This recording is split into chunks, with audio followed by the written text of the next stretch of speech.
यिनको सत्ता जाने भनेको नेपालको भू राजनीतिबाट यिनको सबै चिज जाने हो। त्यो स्थिति आउन यिनीहरू स्थितिमिति दिँदैनन्। यिनीहरू हिंसक रूपमा उत्रिन्छन्। यिनको त्यो हिंसाले प्रतिहिंसालाई जन्म गराउँछ। भोलि नेपालको भू राजनीतिभित्र यति बेला विदेशीले पालेका दलालहरू र अहिले विश्वमा जो ध्रुवीकृत ब्लकहरू छन्, जस्तो पश्चिमा ब्लक र सिनो रसियन ब्लक अथवा इन्डिया समेत, यिनी सबैलाई सहमतिमा राखेर सबैलाई खुसी बनाएर फर्कने कुनै पनि एजेन्डा नेपालको भू राजनीतिमा छैन। यो भ्रम हो। राज संस्था यहाँको भू राजनीतिक एउटा रणनीतिक कारणले फ्याँकिएको हो। मलाई लाग्छ राजनीति बुझ्ने मान्छेले बुझेको छ। राज संस्था फर्काएर सर्लक्कै चाहिँ तपाईँको डोलीमा राखेर अथवा रथमा राखेर चाहिँ तपाईँको नारायण नीति कहिले लग्दिने? भिडले त्यो सम्भव हुन्छ? त्यो कल्पना गर्न सकिने चिज हो? भिडबाट हुँदैन। तपाईँ कुनै चाहिँ तपाईँको उपलब्धिको निम्ति तपाईँ जोखिमै बोल्न सक्नुहुन्न, तपाईँ रिस्कै लिन सक्नुहुन्न भने तपाईँ के पनि गर्न सक्नुहुन्न। डिफेन्समा बसेर प्रतिरक्षामा बसेर कोही पनि मान्छेले लडाइँ जित्न सक्दैन। जो अफेन्समा जान्छ लडाइँ जित्ने त्यही मात्रै हो। मैले बारम्बार भनेको छु, मैले कम्बोडियाको उदाहरण दिन्छु बारम्बार। त्यही जनताले फालेको राष्ट्र संस्था हो कम्बोडियाको, नरोदन सिमानको सत्ता त्यही जनताले फ्याँकेको हो। तर अमेरिकनहरूले जब हस्तक्षेप गरे, विदेशी आक्रमण भयो, त्यसका विरुद्धमा त्यही फालेको राजाले त्यहाँका सबै विरोधीहरूको नेतृत्व गर्यो र 30 वर्षसम्म अमेरिका विरुद्धमा लड्यो र अमेरिकालाई खेद्यो। त्यही जनताबाट फ्याँकेको राजाले, तिनै दलबाट फ्याँकेको राजाले त्यही पुरस्कार बापत त्यसपछि त्यो राष्ट्र संस्था फेरि त्यो जनताले फर्कायो। जोखिम त मोल्यो नि त उसले। अब यो पुनर्स्थापना कसरी? जस्तो नेपालको भू राजनीतिमा चाहिँ भू राजनीतिक एजेन्डा पनि स्पष्टता पनि छैन, विश्वको ध्रुवीकरणमा स्पष्टता पनि छैन, कुनै सचेत खालको लिडरसिप पनि छैन। जस्तो कतिपय मान्छेले भन्छन्, यहाँ मैले त्यसलाई थाङ्ने कुरा भन्छु। थाङ्ने कुरा जस्तो राजा त सबैको साझा, राजाले पहल गर्न मिल्दैन भन्छ नि, थाङ्ने कुराहरूले। तपाईँको 50 वर्ष अगाडिका बासी कुरा गरेर हुन्छ? राजा चाहिँ तपाईँको देशको मान्छे होइन, एउटा फाल्ने शक्ति छ सधैँको दुश्मन, त्यसले कहिले पनि फर्किन दिन्न। अनि राजा कसरी सबैको साझा? यस्ता वाहियात कुरा गरेर यता ढोंगी कुरा गरेर कहीँ पनि पुगिँदैन।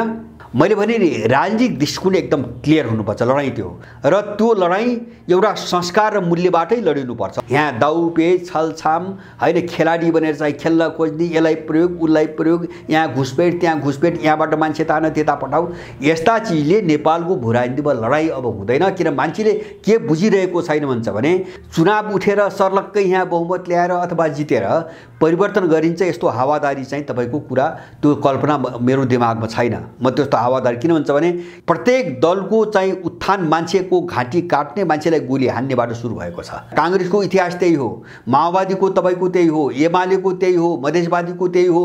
युरोपियनहरू अमेरिकाको विरुद्धमा खुलेर आइसके। जर्मनी, फ्रान्स, जापान र दक्षिण कोरिया मिलेर अस्ति भर्खरै 4 दिन अगाडि अमेरिकामाथि युरोपको सङ्कटबाट फाइदा उठाएर ग्यास र चाहिँ तपाईँको तेलमा लुट मचाइरहेको आरोप लगाए र उनले रुसबाट हामीले जो ग्यास लिन्थ्यौँ नि त्योभन्दा 4 गुणा महँगोमा उसले लुटिरहेको भन्ने आरोप लगाए। र अब फ्रान्सको चाहिँ तपाईँको विदेश मन्त्रीले के भने भन्छ भने युरोपलाई समाप्त पारेर आफ्नो वर्चस्व कायम गर्न खोजिरहेछ भनेर 2 दिन अगाडि चाहिँ जर्मनको विदेश मन्त्री बोलेका छन्। क्रिमिया पुलपछि चारैतिर आक्रमण सुरु गरिने ठुलो बर्बादी छैले युक्रेनभित्र लगभग 15-20 वटा सहरहरूमा दिनहुँ 10 तारिकदेखि चाहिँ अक्टोबर 10 देखि लगातार उसले हमला गरिरहेको छ र ठाउँ सबै क्षेत्रहरू अन्धकार हुँदै गएका छन्। यो विशुद्धको रूपमा गयो। अब यसलाई कसरी पनि रोक्न सक्दैन।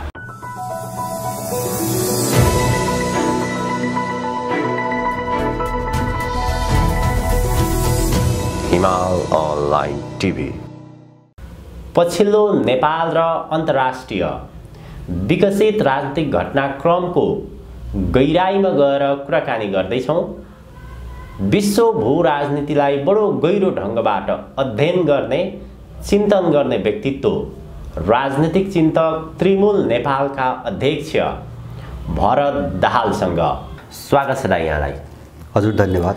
आजको कार्यक्रम यो चुनावको समीक्षाबाट सुरुवात गरौँ। चुनाव नजिकै गर्दाखेरि जस्तो प्रकारको प्रवृत्तिहरू देखिएको छ, देशको निमित्त चुनाव कति आवश्यक, चुनाव भइसकेपछि देश कुन बाटोतर्फ अगाडि बढ्छ, त्यहीबाट सुरुवात गरौँ। अब अहिले तपाईले भने जस्तो चुनावमा जुन प्रवृत्तिहरू देखे नि, यो प्रवृत्तिले नै चुनावको औचित्यहीनता अथवा यसको कुनै पनि अर्थ, कुनै पनि चाहिँ प्रयोजन छैन भन्ने कुरा यो प्रवृत्तिले नै पनि देखाउँछ। जस्तो एउटा दलको मान्छे टिकट पाएन अर्को दलबाट उठेको छ। अब एउटै दलको मान्छे कार्यकर्तालाई आफ्नो पार्टीको चुनाव चिन्हबाट उठाउँछ, आफू चाहिँ अर्को पार्टीको चुनाव चिन्हबाट उठ्छ। अब टिकट पाएन, अब अर्को दल खोज्दै हिँड्छ वा तपाईँको स्वतन्त्र रूपमा उठ्छ। र गठबन्धनभित्रै पनि कस्तो देखियो भन्छ भने आफूले भनेको ठाउँमा चाहिँ तपाईँको उम्मेदवार पाएन भने गठबन्धनकै विरुद्धमा त्यही भित्रको अर्को दल चाहिँ तपाईँको आफ्नो उम्मेदवार खडा गर्छ आदि इत्यादि धेरै देखिए। त्यति मात्रै होइन कि जस्तो अहिले कतिसम्म आएका छन् भन्छ भने जस्तो यो काङ्ग्रेसको विनोद चौधरी उम्मेदवार उठेका छन्। अब उनले त्यहाँ वरिपरिका 3-4 जिल्लाका सबै काङ्ग्रेसको चुनाव खर्च बेहोर्दिने शर्तमा चाहिँ तिनी सबै उम्मेदवारहरूलाई आफ्नो चाहिँ भरिया बनाएर चाहिँ उनले आफ्नो चुनाव प्रचार गरिरहेका छन्। भनेपछि यो चिजले के देखाउँछ भन्छ भने यहाँका मान्छेहरूले आफूलाई जानवरको स्तरमा चाहिँ तपाईँको राख्न पनि सकेनन् अथवा त्यो चाहिँ योग्यता पनि यिनको रहेनछ। जस्तो एउटा अनुशासन मूल्य, मैले भन्नु खोजेको मूल्य, जस्तो पशु जगतमा पनि एउटा मूल्य छ, चाहिँ सृष्टिमा सबै ठाउँमा मूल्य छ। अब यो के हो भन्छ भने जसरी हामीले जो छलफल गर्छौँ नि, जो बजारवाद भन्छौँ, जो राजनीति थोपरियो यहाँ बाहिरबाट, त्यो यही प्रयोजनको निम्ति नै थोपरिएको थियो। किन यो मूल्यविहीन, सिद्धान्तविहीन, कुनै चाहिँ लक्ष्यविहीन जो राजनीति, जुन मूल्य, जुन व्यवस्था प्रणाली लादियो, यसले निश्चित रूपमा यो राजनीति गर्ने सबैलाई बजारको वस्तु बनाएको छ। यिनी किनबेचका चाहिँ तपाईँको भागीदार मात्रै हुन्। अब यिनीसँग न मूल्य, न नैतिकता, न कुनै सोच, सिद्धान्त भन्ने चिजसँग चाहिँ यिनको कुनै नातै भएन। अब त्यसकारणले गर्दाखेरि यसको पराकाष्ठा हो। जस्तो यो चिज चाहिँ यसरी एक्सपोज किन हुन थाल्यो भन्छ भने यिनीहरूभित्र जो सङ्कट बढ्दै गयो नि, एउटा जो नक्कली चाहिँ आवरण चाहिँ तपाईँको लगाएर जो एउटा भ्रम खेल्न खोजिरहेको थिए, भ्रम सृजना गर्न लोकतन्त्र, ठुल्ठुला कुरा गरेर अग्रगमन, त्यो जो पाखण्ड हो, त्यो पाखण्ड बिस्तारै बिस्तारै एउटा सङ्कटको दिशातिर चाहिँ फस्दै गएपछि त्यो चाहिँ अनावरण हुन थालेको हो। यो अब मान्छे चाहिँ मान्छे रहेन। यो राजनीति गर्ने जो मान्छे भन्छ नि आफूलाई, यो मान्छेको रूपमा पनि रहेन। यो विशुद्ध बजारको चाहिँ वस्तु हो, जसले पनि किनबेच गर्न सक्छ। किनबेच हुने चिज हो। किनबेच हुने जो चाहिँ चिज हो नि, जो वस्तुको माल हो नि, अब त्यससँग नैतिकता भन्ने हुँदैन, त्यससँग मूल्य भन्ने चिज हुँदैन। त्यसैको एउटा पराकाष्ठा अहिले हामीले देखिरहेका छौँ।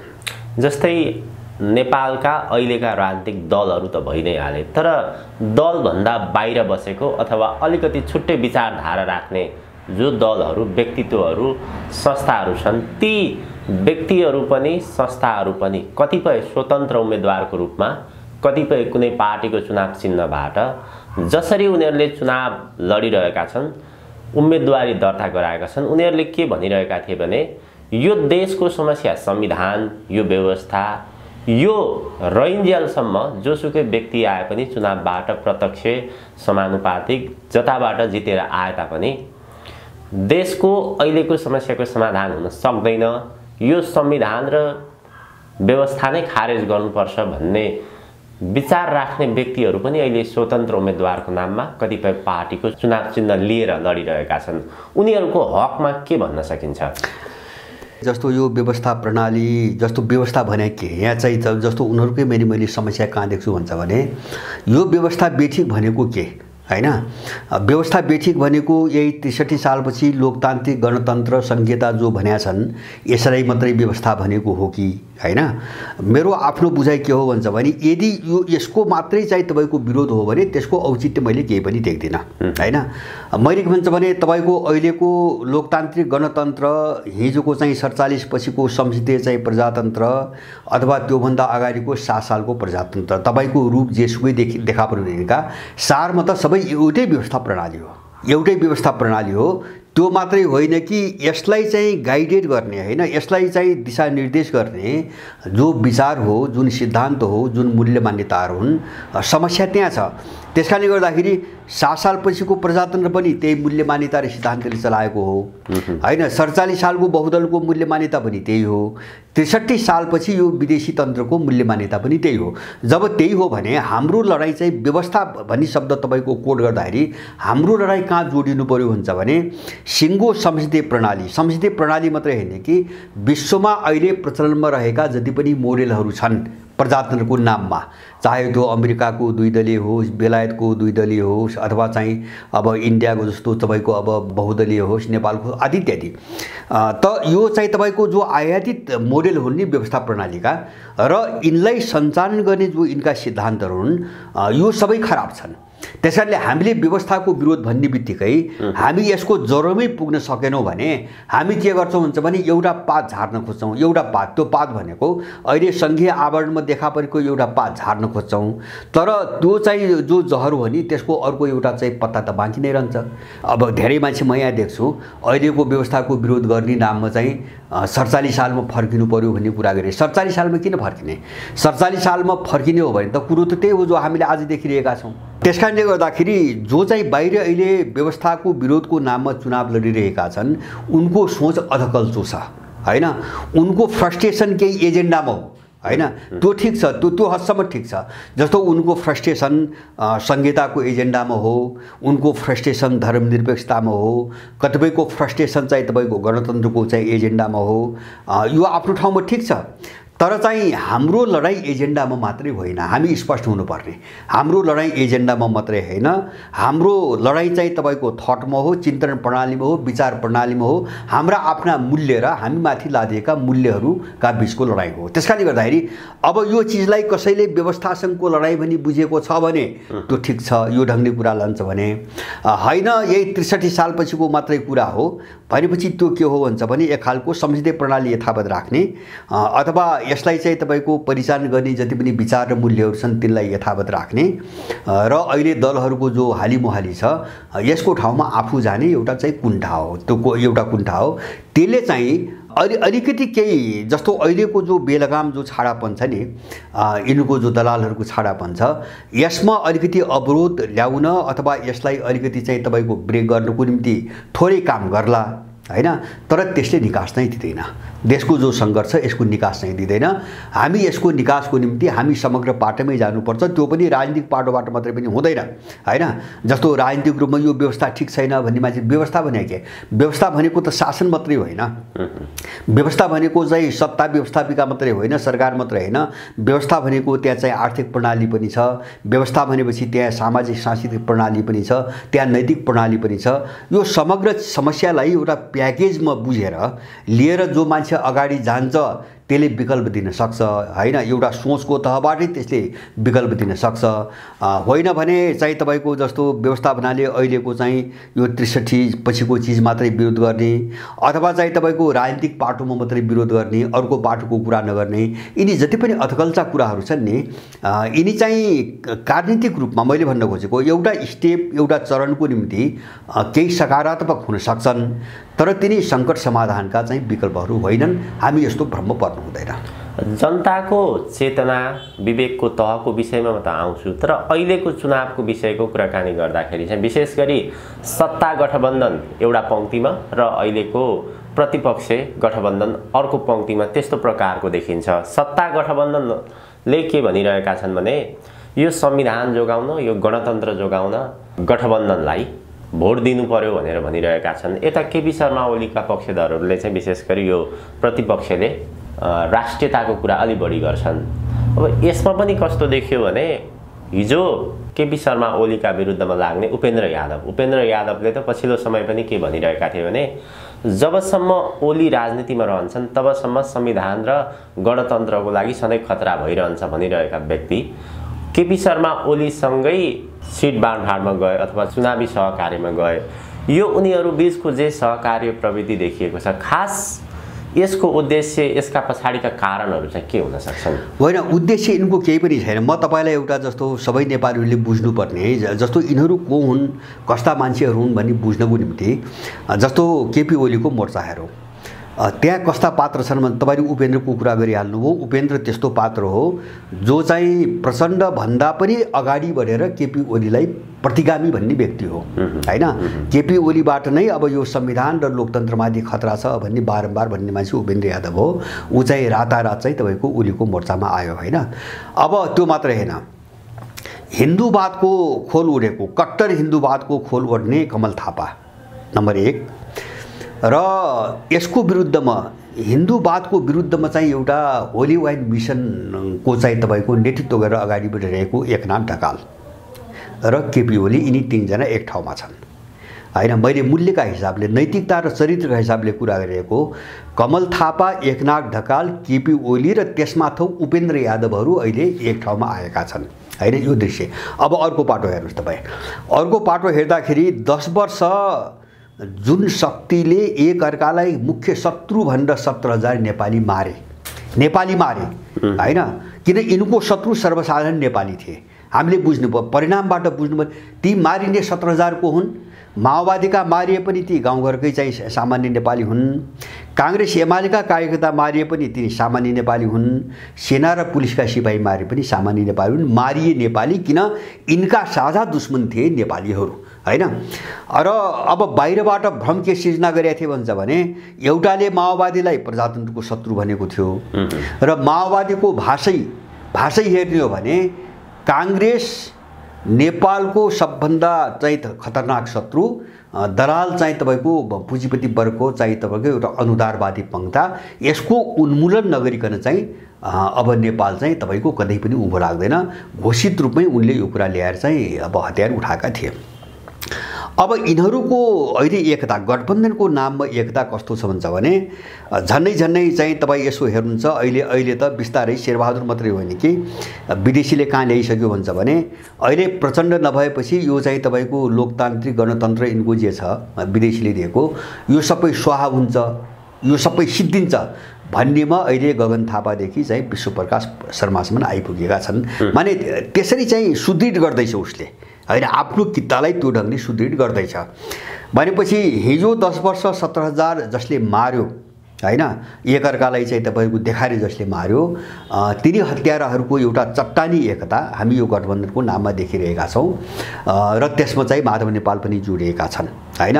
उनी त्यही मिसनका हुन्। किन 10 वर्षमा यो जो अपराध गर्ने मुख्य पात्रहरूमा जस्तो अहिले गिरिजा छैनन्, एउटा कांग्रेस भयो, एउटा प्रचण्ड बाबुराम भए, एउटा चाहिँ तपाईको माधव नेपाल भए, यिनै मुख्य शक्तिहरू हुन् र अहिले यो गठबन्धनमा बाबुरामलाई जोडिएको छ। पछिल्लो कालमा जो पात्र माओवादी 2072 सालपछि माओवादी छोडेपछि माओवादीलाई दुत्काट्ने, सराप्ने र थुक्ने हैन मामिलामा अग्रपंक्तिमा रहेको व्यक्ति र अब माओवादीसँग फेरि एकता गर्ने, फेरि फर्किने, उनीसँग गठबन्धन गर्ने भनेको त्यो चाहिँ एउटा मूर्खहरूको, पागलहरूको बकवास हो सम्म भन्ने व्यक्ति माओवादी भित्र पस्ने सहमति सहित अहिले गठबन्धनमा आएका छन् र बाबुराम माओवादीमा पस्दैछन्।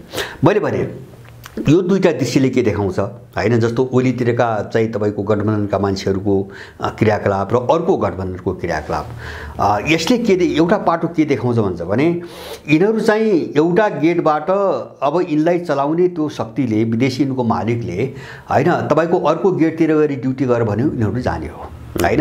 अब यिनको ड्युटी उसले दिए अनुसार बदलिरहन्छ हैन, यति बुझ्नु हामीले। किन भन्छ भने यिनी कसैका चाहिँ चौकीदार हुन्, कसैको काममा खटाइएका र उनले पालेका चाहिँ तपाईको निरीह पात्रहरू हुन्। यिनको नियति यो भन्दा माथि छैन। किन यिनको नियति अथवा चाहिँ यिनको भविष्य, यिनको चाहिँ तपाईको भोलिको जिन्दगी भनेको यिनको हातबाट, यिनको सोचबाट चल्ने चीज होइन हैन। अब यति देखेपछि यो भन्दा के देख्नुपर्छ, के बुझ्नुपर्छ यो भन्दा बढी।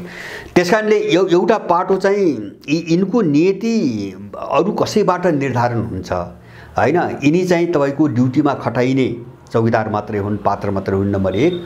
दोस्रो चीज चाहिँ यस्ता पात्र हुन् जसको स्तर जानवरको स्तरमा पनि रहन सकेन अथवा त्यो पनि मेन्टेन गर्न नसक्ने खालका निरीह पात्रहरू हुन्।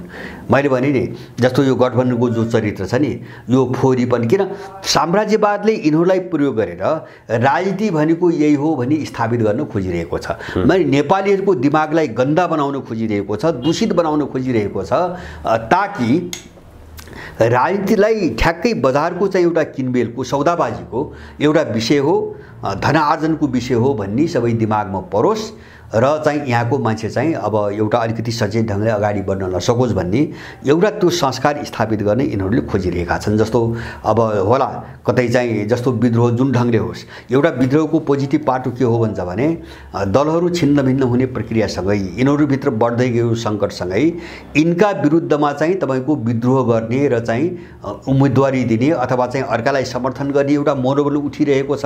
राम्रो पक्ष त्यही हो। तर यसको चाहिँ तपाईँको अर्को चाहिँ नेगेटिभ पार्ट हो जो सिक्यो नि मान्छेले, यो परिवेशबाट यिनले जो सिकाएको सिक्यो नि त्यसको नेगेटिभ पार्ट के हो भन्छ भने आखिर दल भने के रहेछ त भन्छ भने टिकट पाइन्छ भने दल छ, होइन भने के को दल, हैन। जस्तो कुर्सी पाइन्छ, धन सम्पत्ति पाइन्छ भने दल छ, प्रजातन्त्र छ, होइन भने के मतलब भनेपछि सबै मान्छेहरू कहाँ आए? पैसा र पदमा आए। अब जस्तो तपाईँको स्वतन्त्र उम्मेदवारी त्यहीबाट प्रेरित छ। जस्तो अहिले त हुँदा के छ भन्छ भने अब कहाँबाट पैसा आइरहेछ। जो स्वतन्त्र उठ्ने मान्छेहरू हुन् यिनलाई 5-5 लाखको दरले चाहिँ तपाईँको फन्डिङ भइरहेछ, हैन। फन्डिङ भइरहेछ। प्रत्येक स्वतन्त्र उठ्ने उम्मेदवारलाई 5 लाख रुपियाँ कसैले पर्दा पछाडिबाट फन्डिङ गरिरहेछ कुनै मान्छेहरू प्रयोग गरेर। भनेपछि अब अर्को खेल यहाँ के भइरहेछ भन्छ भने त्यो पनि एउटा प्रयोग हो, हैन। जस्तो अहिले चाहिँ नेपालको यो चाहिँ दलाल राजनीति, यो फोरी राजनीतिभित्र हरेक खालका प्रयोग भइरहेछन्। जस्तो स्वतन्त्र नाममा 5-5 लाख रुपियाँ दिएर त्यस्ता मान्छेलाई प्रोत्साहन दिएर त्यो कति कामयाबी हुन्छ, कति फलदायी हुन्छ, एउटा त्यो प्रयोग भइरहेछ। एउटा चाहिँ तपाईको के भइरहेछ भन्छ भने जस्तो गठबन्धनभित्रै पनि अब आफूले उम्मेदवार पाइन भने त्यहीबाट पनि पार्टीको उम्मेदवार उठाइरहेछ, हैन। जस्तो ओलीको गठबन्धन, हैन। यो जो दूषित वातावरण छ नि यो सबै प्रयोगहरू हुन्। प्रयोगहरू के को निम्ति भइरहेछ भन्छ भने कुन मोडेलको प्रयोग चाहिँ तपाईको यहाँको भूराजनीतिमा खेल्ने जो शक्तिहरू हुन्, हैन, राष्ट्रिय अन्तर्राष्ट्रिय शक्तिहरू हुन्, तिनको निम्ति कुन मोडेलको प्रयोग चाहिँ उपलब्धिमूलक हुन्छ, सार्थक हुन्छ, त्यो अनुसारको समीकरण भोलि निर्माण गर्न खोजिरहेका छन्। त्यसकारण अहिलेसम्म अन्यल छ। जस्तो प्रयोग त पहिले पनि गरे, पहिले पनि के प्रयोग गरे भन्छ भने तिनी सफल भएनन्। जस्तो पहिले के प्रयोग गरे, संविधान जारी हुनुभन्दा पहिले एउटा प्रयोग थियो, हैन। सारा बाहिरी मिसनका शक्तिहरू एक ठाउँमा थिए। किन? संविधान जारी भएको थिएन। संविधान त जारी त गर्नु पर्यो जसरी पनि उनका एजेन्डा राखेर। अब संविधान जारी भयो त्यसपछि दोस्रो प्रयोग सुरु भयो। दोस्रो प्रयोग कहाँ भयो भन्छ भने संविधान जारी भइसकेपछि एउटा कोर्स चेन्ज भयो, हैन। पहिले उठा मुद्दाहरू चाहिँ तपाईको बासी भए, अब नयाँ मुद्दामा अर्को ध्रुवीकरण सुरु गर्नु पर्यो, हैन। किन? संविधान जारी भइसकेपछि केही मुद्दाहरू सामेल भए जो अपुरा थिए अथवा चाहिँ जो अब नयाँ मुद्दाको आधारमा खेल्नुपर्ने भयो, त्यो अनुसारको ध्रुवीकरण चाहियो। अनि त्यसपछि त्यही बेलामा बाबुरामलाई माओवादीबाट निकाल्यो, नयाँ शक्ति बनाउन खोजियो, केपी ओली र प्रचण्डलाई जोडियो, संसदमा बहुमत ल्याइयो। यिनी दुईटै चिजले काम गरेन। त्यसपछि देउबार चाहिँ माधव नेपाल प्रचण्डलाई जोडियो। अब त्यो पनि त्यति फलदायी हुने चाहिँ तपाईको देखिँदैन। अनि चाहिँ तपाईको स्वतन्त्र भनेर केही प्रायोजित मान्छेहरू उठाइयो, सबै होइन, केही मान्छे प्रायोजित रूपमा उठाइयो। त्यो पनि जस्तो अनि चाहिँ पार्टी निर्माण, पार्टी बनाउने भनेर, हैन। जस्तो चाहिँ बाहिर हामी विकल्प हौँ भन्ने पार्टीहरू तपाईको खडा गर्न लगाइयो। अब तिनी पनि कुनै काम लाग्ने खालको सम्भावना तपाईको देखिँदैन। अथवा चाहिँ अहिले पनि स्वतन्त्र भनेर 5-5 लाख रुपियाँ फन्डिङ गरेर सबै स्वतन्त्रलाई बाँडेर एउटा चाहिँ अभ्यास त्यहाँ पनि भइरहेको। माने हरेक खालका प्रयोगबाट गइरहेछन्। जसले प्रयोग गरिरहेछन् उनीहरू पनि एउटा के सङ्कटमा छन् भन्छ भने यसको निकास, उनले खोजेको यो समीकरणको निकास कसरी निस्कन्छ भन्ने कुरामा पनि उनीहरू पनि अन्यल छन्। त्यसकारणले उनीहरूले एकैसाथ धेरै प्रयोगहरू गरिरहेका छन्। त्यसकारणले गर्दाखेरि अहिले नेपालको स्थिति अप्ठ्यारो स्थिति के हो भन्छ भने जस्तो यो मलाई लाग्छ तपाईको एउटा त नेपाली समाजको एउटा कमजोर मानसिकता, कमजोर चेतनाको कारणले पनि यसमा धेरै जटिलताहरू बढाउँदै गएको छ। र त्यसमा पनि अर्को पाटो के हो भन्छ भने कुनै पनि चिज एउटा प्रक्रिया अगाडि बढिसकेको प्रक्रिया एउटा चरणपार नगरिकन अथवा त्यो पुरै रूपमा एक्सपोज नभइकन अथवा त्यो एउटा चाहिँ डेडलक अथवा दुर्घटनातिर नगइकन एउटा निकासको चाहिँ तपाईको बाटो सरलक अगाडि बढ्न एकदमै गाह्रो हुन्छ। अहिले त्यो चरणमा नेपाली समाज अगाडि बढ्यो। यहाँको राजनीति त्यो एउटा सङ्कटको चरणमा अथवा सङ्कटको उत्कर्षतिर अगाडि बढ्यो। बढ्यो हैन। तर यो तपाईको टुटेर यो भङ्ग भएर अर्को प्रक्रिया अथवा थेग्रिने प्रक्रियामा जानको निम्ति अलिकति केही समय अझै पनि लाग्छ। यो बीचको अवधि भनेको एकदमै निराशाको अवधि, फ्रस्ट्रेसनको अवधि, अन्योलताको अवधि, दिग्भ्रमको अवधि, अथवा चाहिँ मान्छे जो रोमल्लिरहेछ नि हैन, यहाँबाट हो कि त्यहाँबाट हो कि यताबाट हो कि उताबाट हो कि आदि इत्यादि, यो मलाई लाग्छ यो स्वाभाविक छ। जस्तो यही प्रसङ्गमा नेपालमा विशेष दलहरू त भइहाले, दलभन्दा बाहिर बसेका मानिसहरू अथवा दलबाटै पनि दलमा बसेर वाक्क भइसकेर अब दलीय राजनीतिबाट हुँदैन त्यहाँबाट बाहिर निस्केका मानिसहरू जसले यो संविधानको यो व्यवस्थाको अथवा राजनीतिक दलहरूको चर्को विरोध गर्दै आइरहेका थिए र उनीहरूको एउटा निष्कर्ष के देखिन्थ्यो भने चुनावको माध्यमबाट देशमा भएको अहिलेको सङ्कटको समाधान हुन सक्दैन भन्ने उहाँहरूको निष्कर्ष थियो। अब उहाँहरू चाहिँ जो चुनावी मैदानमा जानुभएको छ उहाँहरूको त्यो चुनावी मैदानको निष्कर्ष जनता वास्तवमा नेपालमा त्यस्तै नै रहेछन् र अब अर्को माध्यमबाट नेपालमा परिवर्तन सम्भव छैन, परिवर्तन गर्ने नै हो भने चुनावमा सहभागी हुने, त्यहाँबाट चाहिँ प्रत्यक्ष रूपमा जितेर जाने, त्यसरी मात्र परिवर्तन सम्भव हुन्छ भनेर त्यो निष्कर्ष निकालेर उहाँहरू त्यस चुनावी मैदानमा जानुभएको हो कि अथवा उहाँहरूको त्यो निष्कर्षलाई कसरी हेर्न सकिन्छ? होइन, यस्तो मैले बुझेको के हुन्छ भने जस्तो चुनावबाट अनि चाहिँ जितेर यहाँबाट परिवर्तन गर्न सकिन्छ भन्ने जसले भनिरहेछन् नि, यिनीहरू एमाले, काङ्ग्रेस, माओवादी, मधेसवादी तिनैका नयाँ अवतार मात्रै हुन् होइन। फरक मैले केही पनि देख्दैन, फरक छैन पनि होइन। जसले चाहिँ तपाईँको दलाल सत्ताको अथवा चाहिँ यो आयातित विचार र सिद्धान्तको बचाउ गरेर हैन नितान्त चाहिँ सत्तामा बस्ने मान्छेहरू मात्रै खराब हुन्, यिनको ठाउँमा अर्को गयो भने हामी गयौँ भने यो सबै बन्छ भनी जो भनिरहेका छन्, यिनले चाहिँ आधारभूत समस्यालाई कसरी जोगाउने भन्ने षड्यन्त्रमा लागिरहेका छन्। त्यसकारणले गर्दाखेरि रूप फरक अलिकति देखिन्छ। जस्तो अहिले सत्तामै नगएको मान्छे, टेस्ट नै नभएको मान्छे, जित्दै नजितेको मान्छे मिठो कुरा बोलेमा त आकर्षण हुन्छ नि त, केही गर्छ भन्ने हुन्छ। यिनीहरू भोलि त्यहाँ गएपछि गर्ने त्यही हो जो अरूले गरिरहेका छन्, उनको भूमिका त्यही हुने हो। त्यसकारण यिनी चाहिँ तपाईँको भोलिको निम्ति अर्को चाहिँ तपाईँको समस्याका पात्र हुन् भन्ने चाहिँ मलाई लाग्छ, नम्बर 1। दोस्रो चाहिँ हामीले बुझ्नुपर्ने कुरा तपाईको मैले अघि नै भने नि, कतिपय मान्छेहरू कस्तो छन् भन्छ भने एउटा दिग्भ्रमबाट भ्रमबाट पनि कुरा गरिरहेका छन्। उनलाई कस्तो लाग्न सक्छ भने जस्तो मभन्दा बाहिर एउटा विशाल वस्तुगत चाहिँ परिवेश छ, जस्तो तपाईको भन्नुस् न, जस्तो हामी सत्ता भन्छौँ नि, सत्ता भन्ने बित्तिकै यहाँ के छ भन्छ भने राज्यका 3टा निकाय छन्, कार्यपालिका, व्यवस्थाका, न्यायपालिका छ। अब यिनलाई चलाउने एउटा एकीकृत त्यहाँभित्र मेसिनरी हुन्छ हैन। अब मेसिनरीभित्र दर्जनौं मेकानिजमले काम गरिरहेको हुन्छ। अब त्यसको एउटा डरलाग्दो जालो हुन्छ, नेटवर्क हुन्छ हैन। अनि चाहिँ यिनी सबैका पछाडि एउटा चाहिँ थट हुन्छ, एउटा विचार हुन्छ, एउटा मूल्य जोडिएको हुन्छ अगाडि बढ्ने। अब यो सबै चिजलाई जसले चाहिँ तपाईको नबुझे चाहिँ गर्छ अथवा चाहिँ नेपालीहरूलाई भ्रमित पार्नुको निम्ति अन्यथा कुरा गर्छ, त्यो विकल्प पनि होइन, त्यसले कुनै समाधान पनि गर्दैन। हामी स्पष्ट हुनुपर्ने कुरा। र त्यही कारणले मैले यो चुनावमा मैले के देख्छु भन्छ भने, जब आधारभूत समस्या के हो भने, जस्तो हामी त देखिरहेको छौँ नि त, अहिले मात्रै होइन त, हामीले 7 सालदेखि देखिरहेको छौँ, यो भर्खरको 2-4 वर्षको कुरो त होइन। मैले 7 सालदेखि यिनले आफै उठाएका, जनताले होइन, सत्तामा जाने राजनीति गर्नेहरूले आफै उठाएका, 7 सालदेखि उठाएका एउटा मुद्दा जो देश र जनताको पक्षमा थिए, एउटा मुद्दा पनि यिनले हल गरेनन्। एउटा मुद्दा पनि हल भएनन्।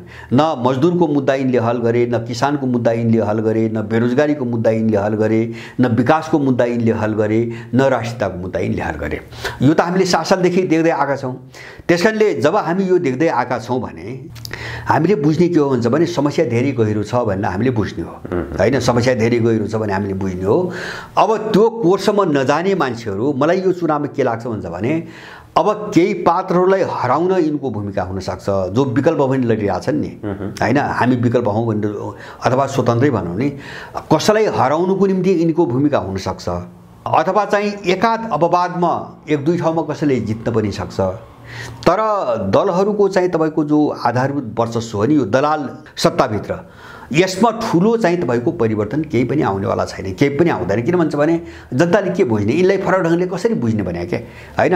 जस्तो चाहिँ तैँले गरिस् मैले गर्छु त्यो त विकल्प होइन नि।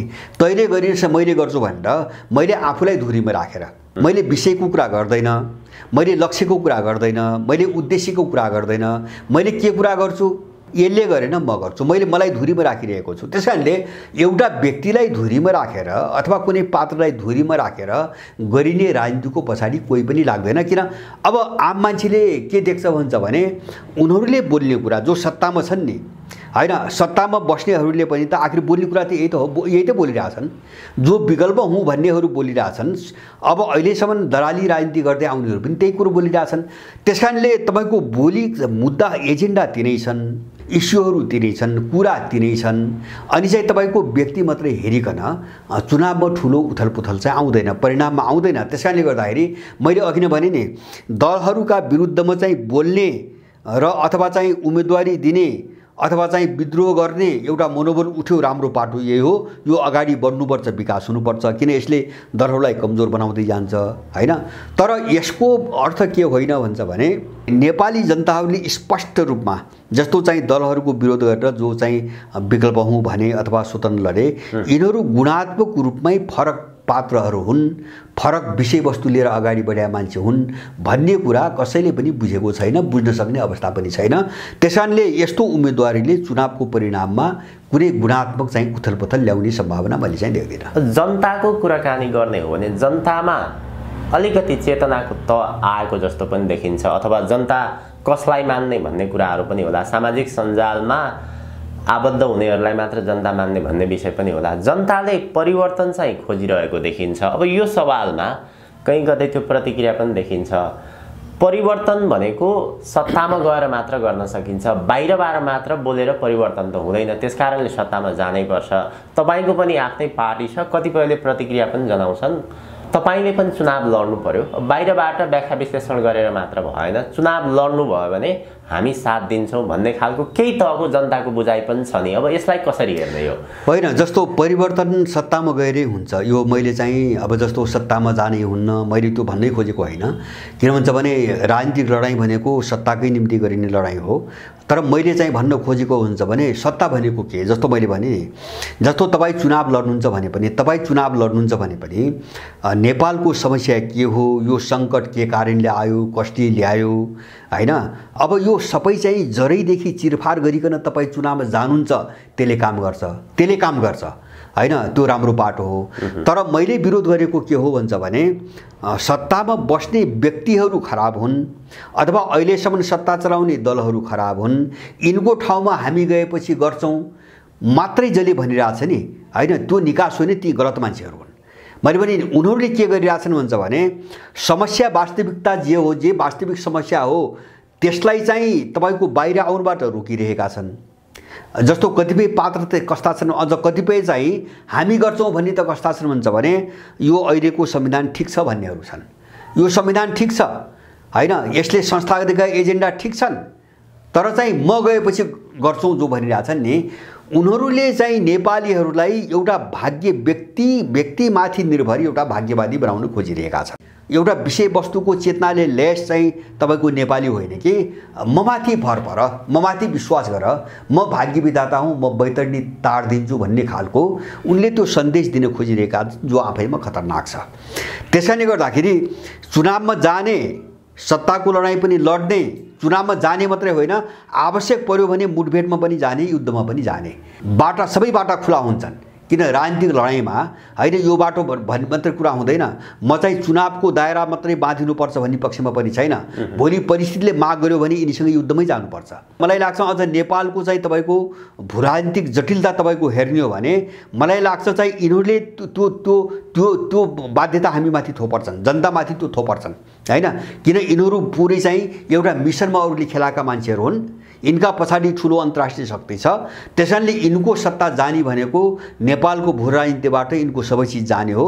त्यो स्थिति आउन यिनीहरू स्थितिमिति दिँदैनन्, यिनीहरू हिंसक रूपमा उत्रिन्छन्। यिनको त्यो हिंसाले प्रतिहिंसालाई जन्म गराउँछ भोलि, मैले त्यो बुझ्छु। त्यसकारणले गर्दाखेरि चुनाव उठेर सर्लक्कै यहाँ बहुमत ल्याएर अथवा जितेर परिवर्तन गरिन्छ यस्तो हावादारी चाहिँ तपाईँको कुरा, त्यो कल्पना मेरो दिमागमा छैन। म त्यस्तो हावादारी किन भन्छ भने यस्तो कुरा गर्ने मान्छेहरूले यिनी कति हिंसक मान्छे हुन् भन्ने चिज ढाकछोप गरिरहेका छन्। तपाईँ सबैको इतिहास हेर्नुहोस्, प्रत्येक दल, यहाँको जो दल छ नि, प्रत्येक दलको चाहिँ उत्थान मान्छेको घाँटी काट्ने, मान्छेलाई गोली हान्नेबाट सुरु भएको छ हैन। यिनको उत्थानै मान्छेको हत्याबाट सुरु भएको छ हैन। कांग्रेसको इतिहास त्यही हो, माओवादीको तपाईको त्यही हो, एमालेको त्यही हो, मधेसवादीको त्यही हो हैन। माने एउटा राजनीतिक मूल्य कहाँबाट जोडियो भन्छ भने मान्छेको रगतसँग जोडिएको छ। यिनको राजनीतिक मूल्य मान्छेको रगतसँग जोडिएको छ र त्यो स्कुलिङले विकास गरेका दलहरू हुन्। हामीले बुझ्ने राम्रोसँग बुझ्नुपर्ने कुरा, त्यो स्कुलिङ भनेको के हुन्छ भने खुनी स्कुलिङ, जङ्गली स्कुलिङ, बर्बर स्कुलिङ, मान्छे नमारिकन सत्तामा गइँदैन भन्ने स्कुलिङ हो। त्यसकारणले यिनीसँग शान्तिपूर्ण ढङ्गले यो लडाईँ हुन्छ र हामी आफ्नो मिसनमा सफल हुन्छौँ, यस्तो गलत भ्रम कसरी पनि पाल्नु हुँदैन। यद्यपि त्यो परिस्थिति आज नहोला तर भोलि त्यो आउँछ, भोलि त्यो आउँछ। हामीले युक्रेन हेरिरहेका छौँ नि। साम्राज्यवाद भनेको के हो? त्यो युद्धको मुहान हो, युद्धको स्रोत हो हैन। तपाईको हत्या हिंसाको स्रोत नै साम्राज्यवाद हो। त्यसकारणले गर्दाखेरि जबसम्म साम्राज्यवाद रहन्छ संसारमा हत्या हिंसा र युद्ध कहिले पनि रोकिँदैन हैन। यो त हामीले चाहिँ सयौं वर्षदेखि देख्दै आछौँ हैन। अहिले युक्रेन देखिरहेका छौँ, अझै अरू क्षेत्रहरूमा विस्तार भइरहेको छ। नेपालमा पनि त्यही हो, यो पनि एक खालको साम्राज्यवाद हो। उसको दलाल हो तर उसको अभिन्न अङ्ग हो। जो सत्ता छ नि यहाँ, त्यो साम्राज्यवादको अभिन्न अङ्ग हो। त्यसकारणले यो पनि साम्राज्यवाद हो, यो पनि हिंस्रक छ, यो पनि खुनी छ, यो पनि युद्ध पिपासु छ। त्यसकारणले यससँग लड्ने हो भने हामी त्यो प्रतिरोधको मानसिकता बनाएनौँ भने हामी कहिल्यै पनि अगाडि बढ्न सक्दैनौँ। यो पाटोलाई हामीले कहिले पनि बिर्सन हुँदैन। त्यसकारणले गर्दाखेरि निकासको कुरा गर्दाखेरि धेरै चिज सोच्नुपर्छ हैन। जस्तो बाटो शान्तिपूर्ण मात्रै कि अर्को विकल्प पनि, नम्बर 1। दोस्रो, व्यवस्था भनेको यही चाहिँ तपाईको 63 पछिको मात्रै हो कि व्यवस्था भनेको 7 सालदेखि थोपरिएको र त्यससँग जोडिएको फिलोसफी पनि हो हैन। नम्बर 2। नम्बर 3, समाधान भनेको सरकार बनाउने कुरा मात्रै हो, राजनीतिक समाधान मात्रै हो कि आर्थिक, सामाजिक, सांस्कृतिक, नैतिक, मनोवैज्ञानिक एउटा प्याकेजको समाधान हो। यो सबै चीजमा सोच्न जरुरी छ। मैले भने नि यो कोर्समा नेपाली नगइकन यो गोलचक्करमा घुमिरहेछ नि, यसबाट मुक्त हुँदैन मान्छे। त्यसकारणले गर्दाखेरि पहिलो कुरो त समस्या के हो त्यो विषयमा व्यापक बहसकै चाहिँ अभाव छ। यहाँ मान्छेहरूले यो कुरा सुनिरहेका छैनन् हैन। त्यो चेतना स्तरीय योतिर ध्यान दिन मान्छेले सकिरहेका छैनन्। त्यसकारणले मैले भने नि एक चरण मैले के भन्छ भने सायद मलाई लाग्छ यो सबै चीजमा बुझाइ स्पष्ट भइदिए भए भू राजनीति यति जटिल, यति गम्भीर भएर जानी थिएन। यसले अलि समयमा निकास पाउँथ्यो। तर मैले यो नहुँदाखेरि मैले भनिरहेको छु, एक चरण नेपालको भू राजनीतिभित्र एउटा ठुलो विध्वंस हैन, एउटा ठुलो हिंसा, एउटा ठुलो बर्बादीको एउटा कोर्सबाट हामी गुज्रिनै पर्छ। किन भन्छ भने त्यो नीतिबाट हामी गुज्रिएका छौँ। किन हाम्रो सामाजिक चेतना पनि त्यति माथि छैन, मान्छेहरूको स्तर पनि त्यति माथि छैन।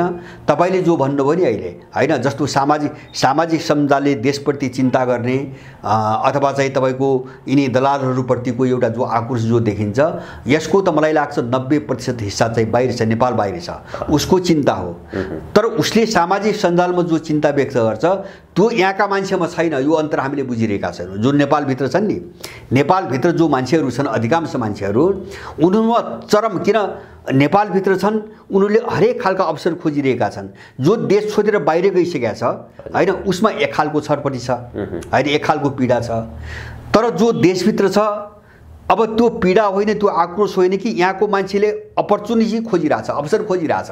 त्यसकारणले गर्दाखेरि तपाईँ बाहिर जस्तो तपाईँ मसँग बस्दाखेरि एकदम देशभक्तिका कुरा गर्ने, यिनको निन्दा गर्ने, यिनलाई गाली गर्ने जो मान्छेहरू छन् नि, तपाईँ वास्तविक रूपमा अलिकति देशप्रति योगदान दिने तपाईको कुरा उठाउनुस्। 100 मा चाहिँ तपाईको 99% सर्लक्क पन्छको छ। मेरो आफ्नो अनुभव छ, सर्लक्क पन्छ छ। माने देशको निम्ति कुनै पनि कोणबाट योगदान गर्न तयार छैन यहाँको मान्छे हैन।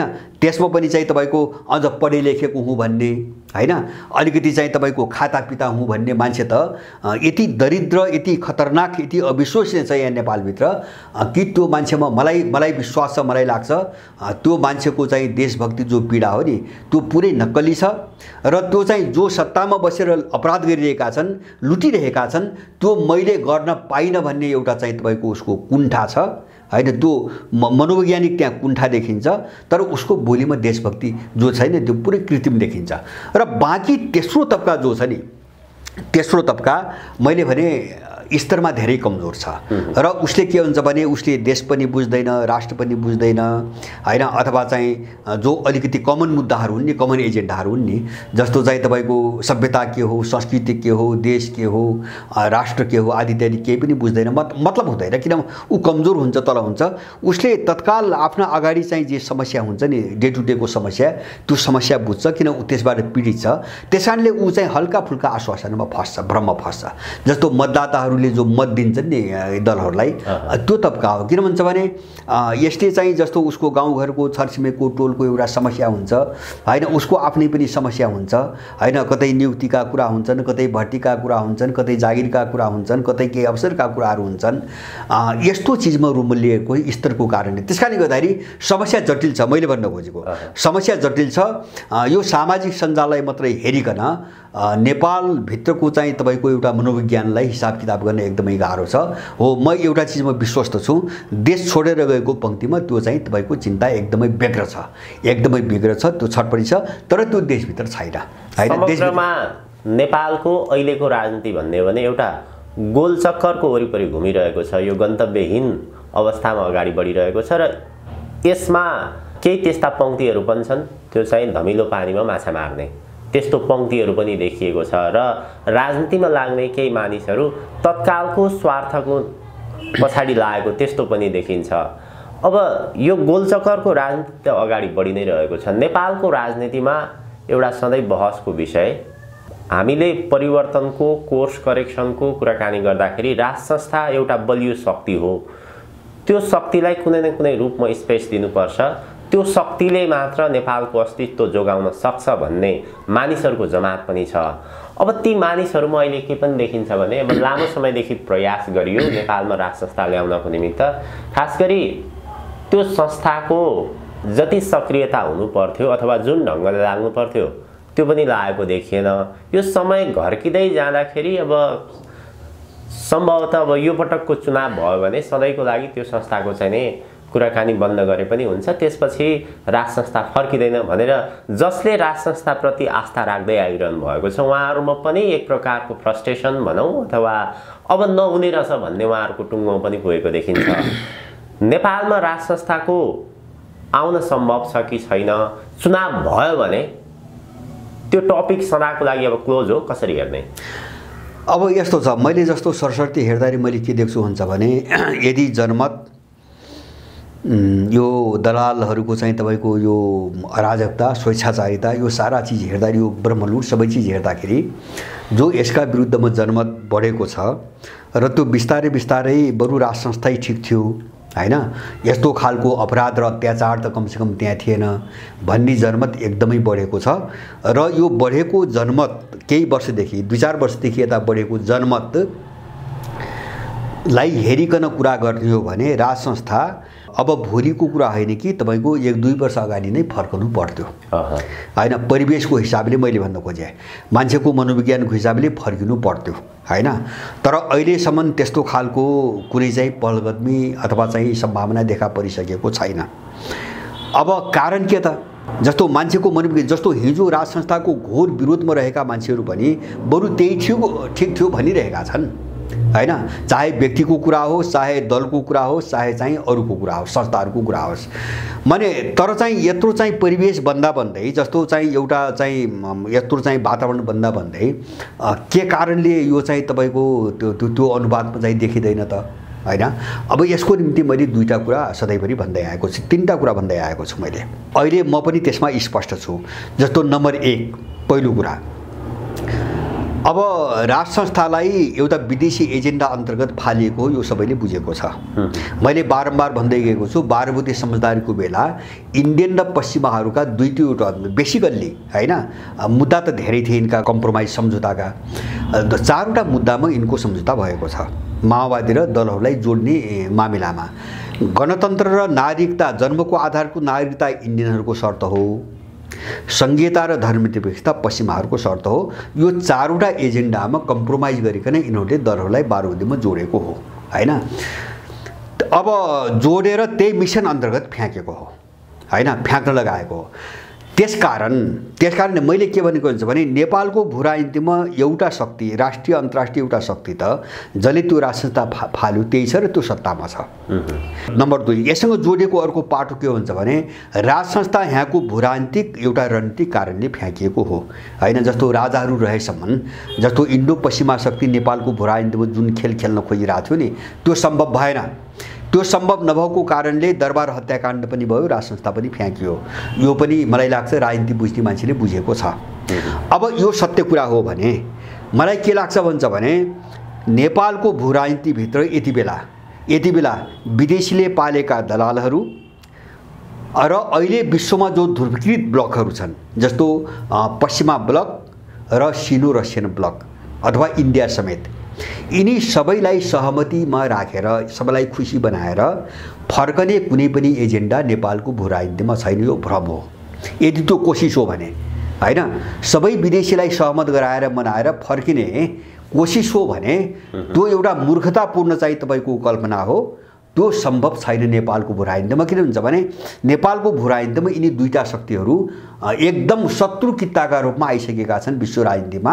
अब यिनका बीचमा कुनै पनि सहमति हुँदैन। नेपाल मात्र हैन, संसारको कुनै पनि देशमा अहिले पश्चिमा युरो अमेरिकन र सिनो रसियन ब्लकका बीचमा संसारको कुनै पनि देशमा कुनै पनि एजेन्डामा सहमति हुन सक्ने सम्भावना छैन।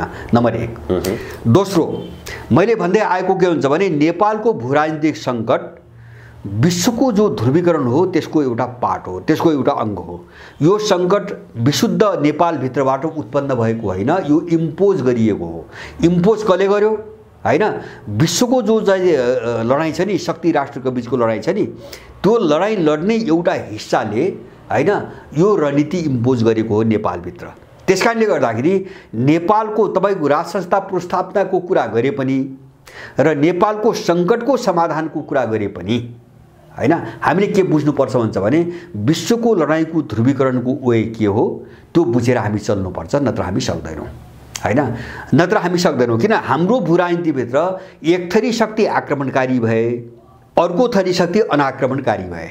जस्तो रुसले नेपाललाई केही बिराएको छैन, चीनले केही बिराएको छैन, अथवा यिनको वरिपरि रहने देशले केही बिराएका छैनन्। अमेरिकन युरोपियन भनेको त के हो भने नेपालमा हस्तक्षेप गर्ने हो। यद्यपि इन्डियाको पोजिसन बिस्तारै अलिकति फरक हुँदै गएको छ पश्चिमाहरूबाट अनि युक्रेन सङ्कटको कारणले, तर यसमा इन्डिया पनि छ। त्यसकारणले आक्रमणकारीहरूलाई यहाँबाट लखेट्ने हो भने हामीले विश्वको ध्रुवीकरणको जो वे हो त्यो चाहिँ जो लय हो नि, त्यो लयमा चाहिँ यिनलाई निकाल्नको निम्ति हामीलाई मद्दत हुने शक्तिहरूसँगको निकटता हाम्रो निम्ति जरुरी छ। दोस्रो कुरो मैले भनेको हैन, मैले भने एउटा एजेन्डा नेपालको भू राजनीतिमा सबैलाई मनाउने कुनै एजेन्डा छैन। नम्बर 1 यो बुझ्नुपर्छ। दोस्रो चाहिँ तपाईको यो लडाइँमा, वैश्विक लडाइँमा हामीमाथि आक्रमण गर्ने शक्तिहरूका विरुद्धमा हामी अर्को गठबन्धनसँग अलिकति निकट सम्पर्क बढाउनुपर्छ। त्यो गठबन्धनमा बस्नुपर्छ भनेको होइन, उनीसँग अलिकति सम्बन्ध चाहिँ विस्तार गर्नुपर्छ। नम्बर 2। नम्बर 3, कुनै पनि चिजको स्थापना भनेको लिडरशिप भएपछि मात्रै हुने चिज हो हैन। भिडले मासले कुनै पनि चिज स्थापित गर्दैन, किन त्यो असङ्गठित र दिशाविहीन हुन्छ हैन। असङ्गठित हुन्छ र दिशाविहीन हुन्छ। त्यसकारण त्यो लिडरशिप तपाईको त्यो फ्याँकिएको चिजले यसको यो परिवेश यस्तो बनेको छ, मैले केही चाहिँ नेतृत्वको भूमिका खेल्नुपर्छ भनी महसुस गर्दैन भने त्यो चाहिँ स्थापना हुँदैन, त्यो सम्भव हुँदैन हैन। कसले गर्दैन? जस्तो अहिले मैले भन्छु नि तपाईको जस्तो तपाईको राजसंस्था फर्काएर सर्लक्कै चाहिँ तपाईको डोलीमा राखेर अथवा रथमा राखेर चाहिँ तपाईको नारायणी कसले लगिदिने? भिडले हैन। भिडले त्यो सम्भव हुन्छ? त्यो कल्पना गर्न सकिने चिज हो? भिडबाट हुँदैन। अनि गर्ने के त? नेतृत्व गर्ने के त? तपाईँ कुनै चाहिँ तपाईको उपलब्धिको निम्ति तपाईँ जोखिमै बोल्न सक्नुहुन्न, तपाईँ रिस्कै लिन सक्नुहुन्न भने तपाईँ के पनि गर्न सक्नुहुन्न। डिफेन्समा बसेर, प्रतिरक्षामा बसेर कोही पनि मान्छेले लडाइँ जित्न सक्दैन। जो अफेन्समा जान्छ लडाइँ जित्ने त्यही मात्रै हो। मैले बारम्बार भनेको छु, मैले कम्बोडियाको उदाहरण दिन्छु बारम्बार। त्यही जनताले फालेको राजसंस्था हो कम्बोडियाको, नरोदन सिमानको सत्ता त्यही जनताले फ्याँकेको हो। तर अमेरिकनहरूले जब हस्तक्षेप गरे, विदेशी आक्रमण भयो, त्यसका विरुद्धमा त्यही फालेको राजाले हैन त्यहाँका सबै विरोधीहरूको नेतृत्व गर्यो र 30 वर्षसम्म अमेरिका विरुद्धमा लड्यो र अमेरिकालाई खेद्यो। त्यही जनताबाट फ्याँकेको राजाले, तिनै दलबाट फ्याँकेको राजाले त्यही पुरस्कार बापत त्यसपछि त्यो राजसंस्था फेरि त्यो जनताले फर्कायो।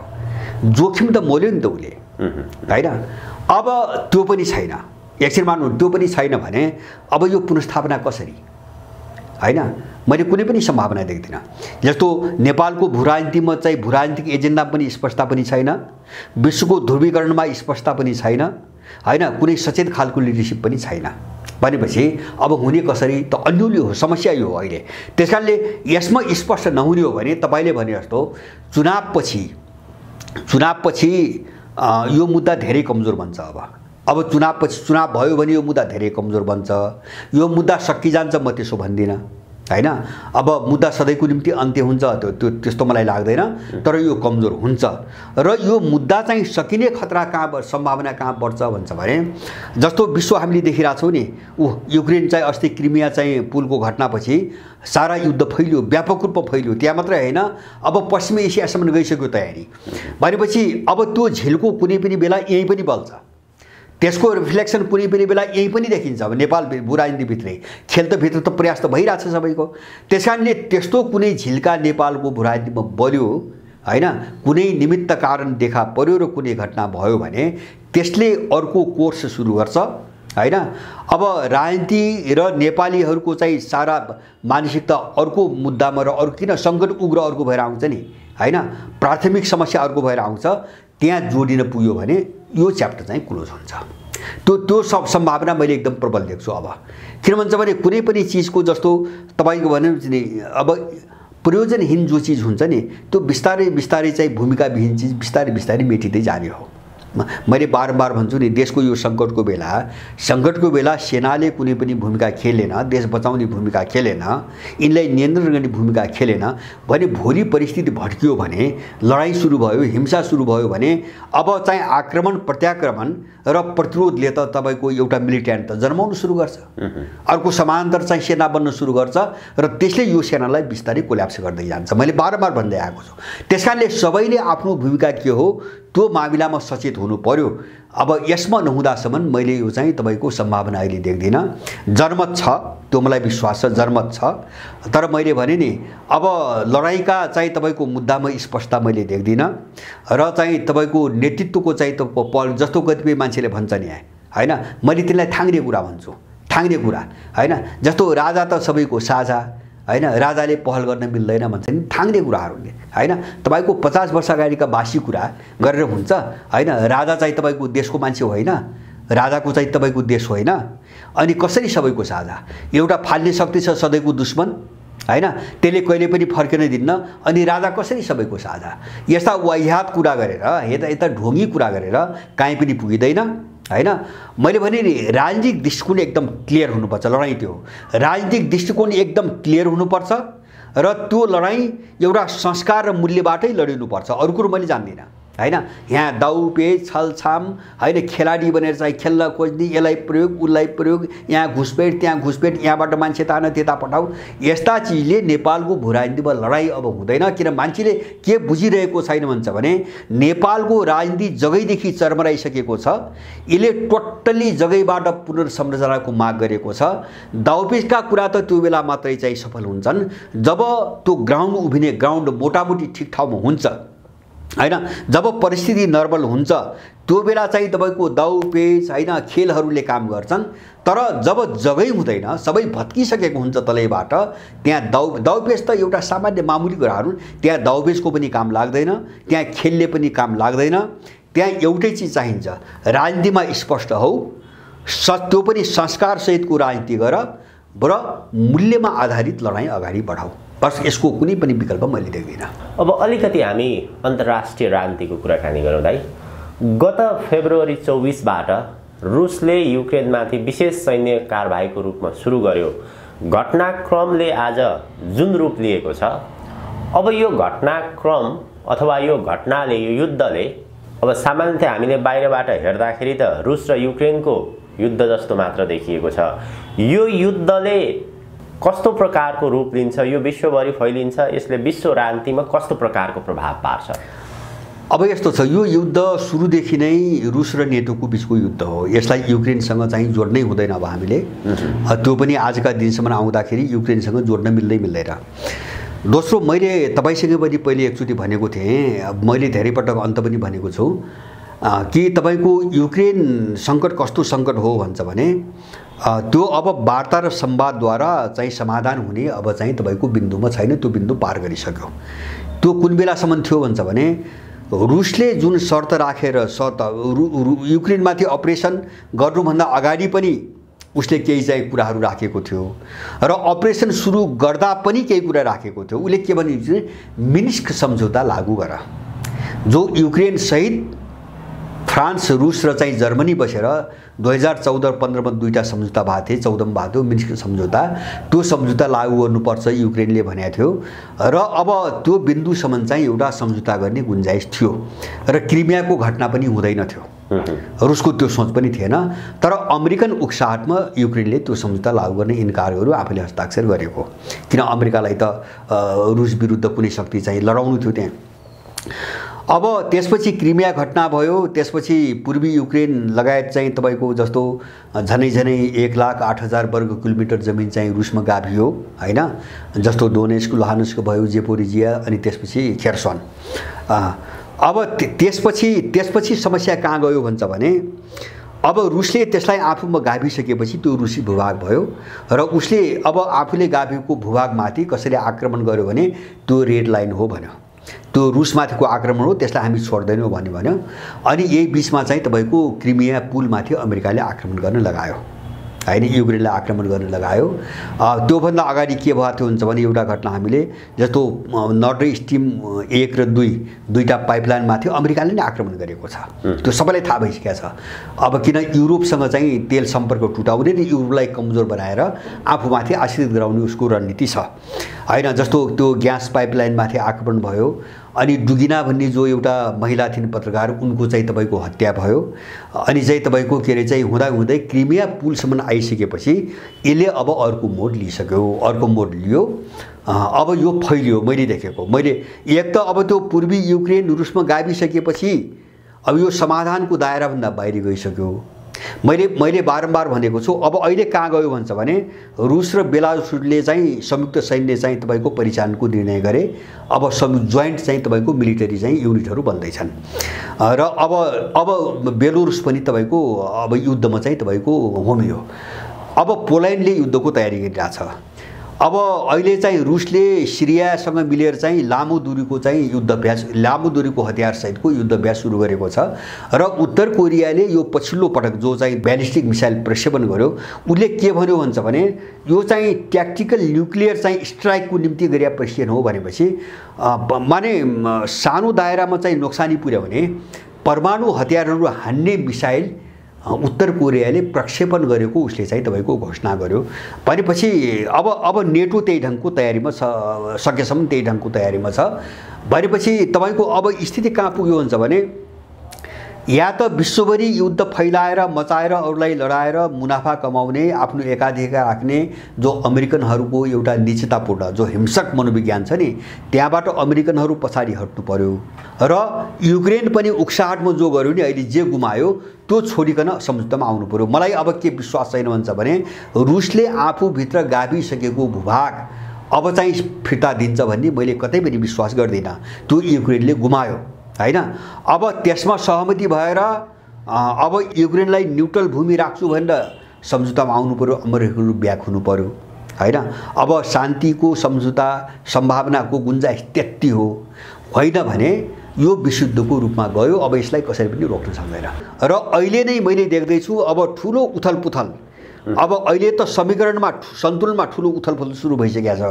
अब कतिपय देशका नक्साहरूमै ठुलो उथलपुथल सुरु हुँदैछ। जस्तो म तपाईलाई जस्तो युरोपियनहरू अमेरिकाको विरुद्धमा खुलेर आइसके, जर्मनी, फ्रान्स, जापान र दक्षिण कोरिया मिलेर अस्ति भर्खरै 4 दिन अगाडि अमेरिकामाथि युरोपको सङ्कटबाट फाइदा उठाएर ग्यास र चाहिँ तपाईको तेलमा लुट मचाइरहेको आरोप लगाए र उनले रुसबाट हामीले जो ग्यास लिन्थ्यौँ नि त्योभन्दा 4 गुणा महँगोमा उसले लुटिरहेको भन्ने आरोप लगाए।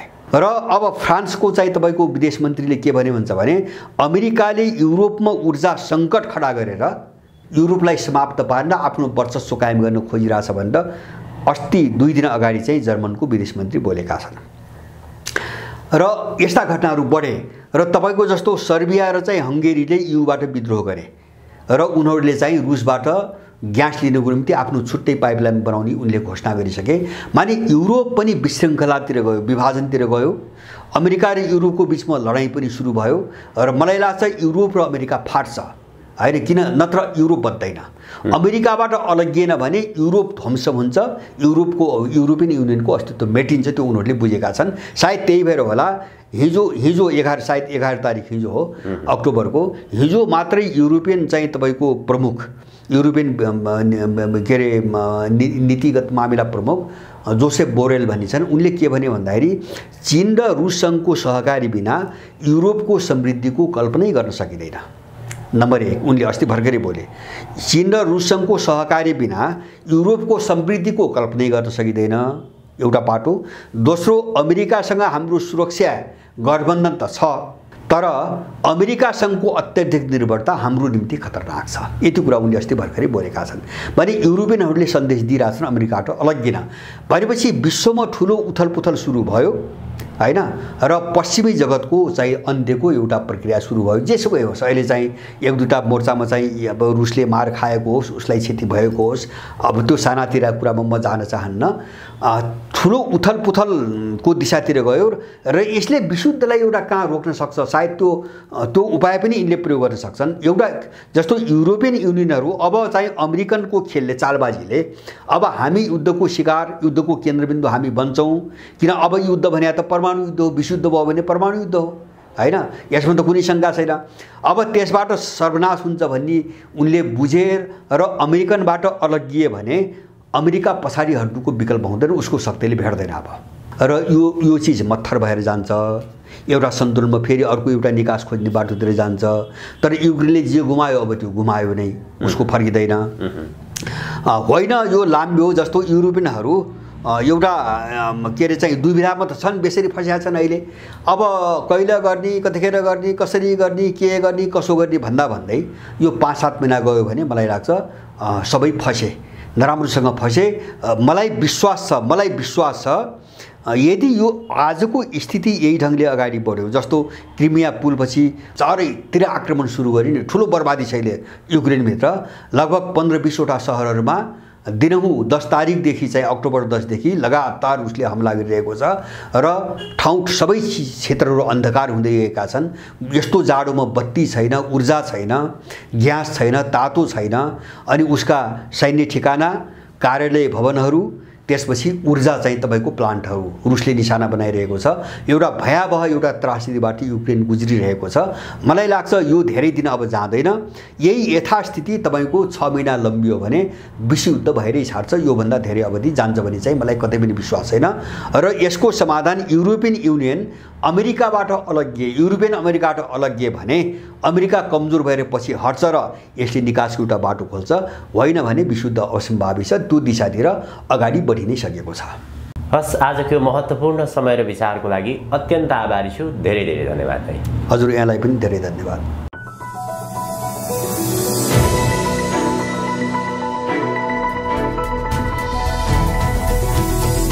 हिमाल अनलाइन टिभी।